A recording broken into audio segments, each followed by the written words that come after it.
Hi, this is Candace Fleming, and I'm super excited to share the first chapter of my new young adult nonfiction book called Death in the Jungle, Murder, Betrayal, and the Lost Dream of Jonestown.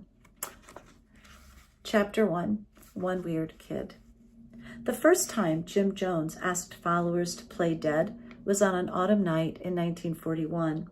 The 10-year-old urged the other boys to come on. They hesitated. Jimmy Jones wasn't a friend.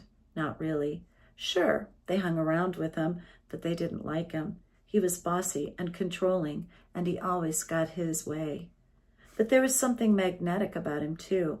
Somehow, he coaxed them into doing things they knew they shouldn't. Take the previous week, for example.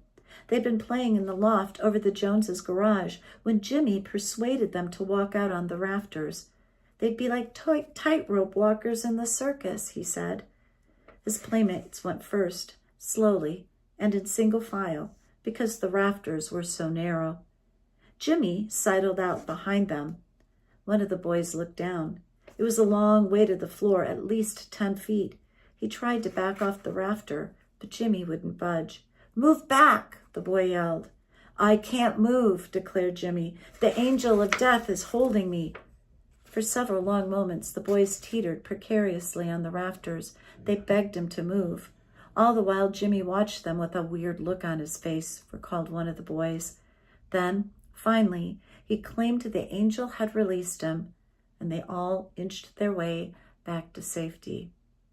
Afterwards, the boys agreed Jimmy Jones was nuts. They swore never to play with him again. And yet, just days later, they were sneaking out with him. His gifts of persuasion had once again been impossible to ignore. Beneath a harvest moon, they followed their leader across the small town of Lynn, Indiana. No one noticed the little group. In those days, most of Lynn's citizens went to bed early. It didn't take long for the group to reach the warehouse on the edge of town. The boys stopped. What were they doing here? Jimmy sprinted to the warehouse door. It was unlocked. He beckoned to the others to follow. They could trust him. Trust? None of the others trusted Jimmy.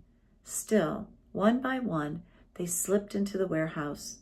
Slowly, their eyes adjusted to the darkness, and they saw what was inside. Coffins, dozens of them. Jimmy opened the lid of one and climbed in. He insisted the others do the same. He instructed them just to lie there. That way, they might find out what it was like to be dead. He wiggled into position, arranged his hands across his chest, and closed his eyes. It was too much for his companions. Yelping with fear, they bolted from the warehouse, leaving Jimmy behind. He lay there alone, absorbed in morbid revelry. What happened to you after you had died? What did it feel like? And how would it feel if your soul was raised from the dead? The boy didn't find any answers that night, but he kept going back to the coffins. Despite Jimmy's magnetism, the other boys never returned with him. I want to say a special shout out to my librarian friends all across the country. Oh, you guys have had a really hard year this year, and I just want to send you my love and my admiration for keeping up the good fight and keeping faith. Thank you so much.